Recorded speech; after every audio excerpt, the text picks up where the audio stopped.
नमस्कार मित्रों, जय महाकाल। मित्रों, आप देख रहे हैं मेरा YouTube चैनल वैभव वन। मेरे YouTube चैनल के माध्यम से आप लोगों को बहुत सारे चमत्कारी टोटके उपाय, बहुत कारगर जो उपाय हैं ज्योतिष के, लाल किताब के सरल उपाय घर बैठे उपलब्ध होते रहते हैं और आप लोगों के इतने रिस्पॉन्सेज मेरे पास आते हैं जिससे मुझे ये पता चलता है कि आप लोग इन सभी उपाय और टोटकों को बहुत गंभीरता से प्रयोग में लेते हैं और घर बैठे उसका बहुत अच्छा लाभ भी पाते हैं।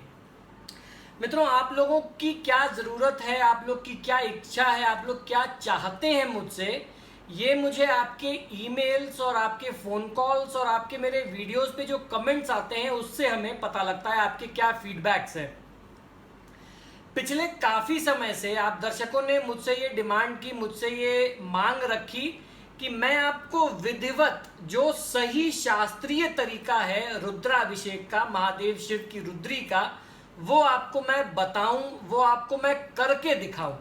तो इसी क्रम में आज हम लोगों ने निर्णय लिया है कि आपको रुद्राभिषेक पूरा 3-3.5 घंटे की जो विधि है वो हम करके दिखाने वाले हैं।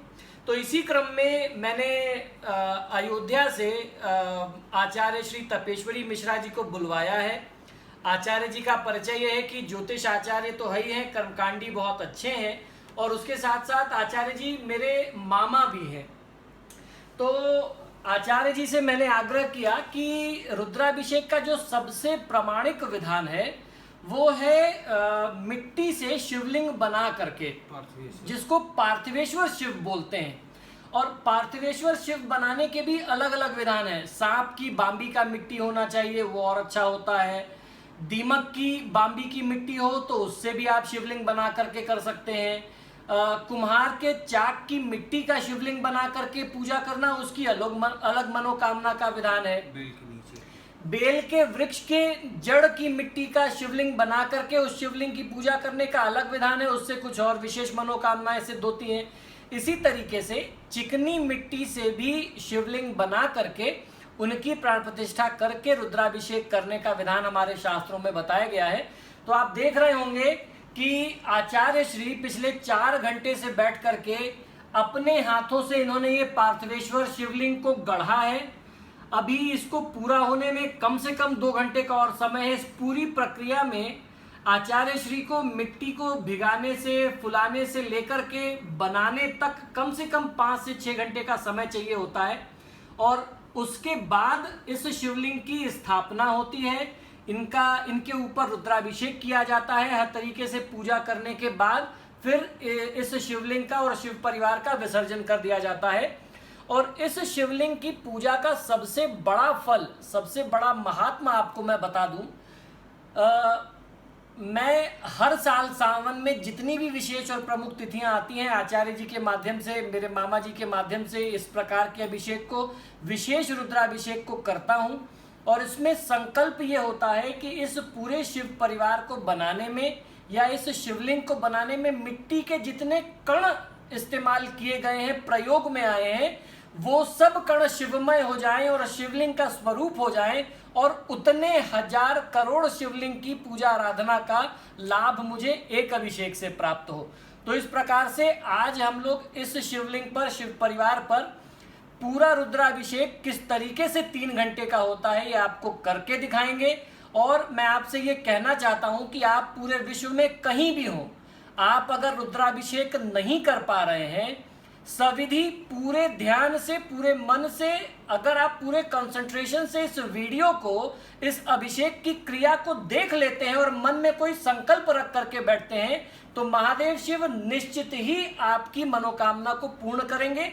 रुद्राभिषेक समाप्त होने के बाद तक आपको अपने मनोकामना का पूर्ण फल या उस काम से संबंधित शुभ सूचना अवश्य प्राप्त होगी। इस रुद्राभिषेक का, इस सकाम अनुष्ठान का इतना बड़ा चमत्कार होता है कि समाप्त होते होते वो आपको जो है लक्षण दिखा देते हैं कि आपका कार्य सफल होगा या नहीं होगा। तो इस प्रकार से आप सभी से आग्रह करता हूं कि इस पूरे वीडियो को आप जरूर देखिएगा। अभी तो ये बनाने की विधि है, इसके बाद हम लोग रुद्राभिषेक करेंगे और पूरी तरीके से आपको करके दिखाएंगे। आप उसका घर बैठे लाभ लीजिए। आपकी जो भी मनोकामना हो, मनोकामना को मन में बोलते रहें ओम नमः शिवाय का जाप करते रहें, उच्चारण करते रहें, या महामृत्युंजय मंत्र का उच्चारण करते रहें। महादेव शिव के जो भी मंत्र या स्तोत्र में आपकी श्रद्धा है उसका स्मरण आप मानसिक रूप से करते रहिए और इस वीडियो को पूरा देखिए, आपका कल्याण निश्चित हो जाएगा। अब मैं आचार्य जी से आग्रह करूंगा कि आप भी इस शिवलिंग के निर्माण से लेकर के अभिषेक तक की जो महिमा है उसके बारे में कुछ बताइए। बताइए आचार्य जी हमारे दर्शकों को। कलो माध्यन्दिनी शाखा कलो देवो महेश्वरा। कलयुग में यजुर्वेद की माध्यन्दिनी शाखा और कलयुग में महादेव की पूजा ही सबसे ज़्यादा फलवती है।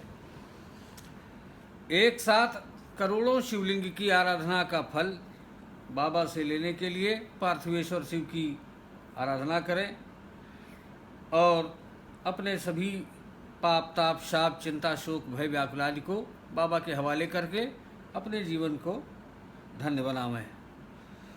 इस पूजा से बड़ी पूजा पूरे वैदिक शास्त्र में भगवान भोलेनाथ की नहीं दी गई। संपूर्ण यजुर्वेद के 16वें अध्याय में वर्णित रुद्र सूक्त के माध्यम से कितना भी कोई पापी हो, ब्रह्मत्यारा हो, सुरापाई हो, चोर हो, कैसा भी हो, पातक, महापातक, उपपातक, लघुपातक, संकरीकरण, मल्लीकरण, जाति भ्रंशकरण, अपात्रीकरण आदि सारे पापों से मनुष्य रुद्राभिषेक और बाबा भोलेनाथ की पूजा करके अपने आप को मुक्त कर सकता है और अपने जीवन को कृतार्थ कर सकता है। जय भवानी।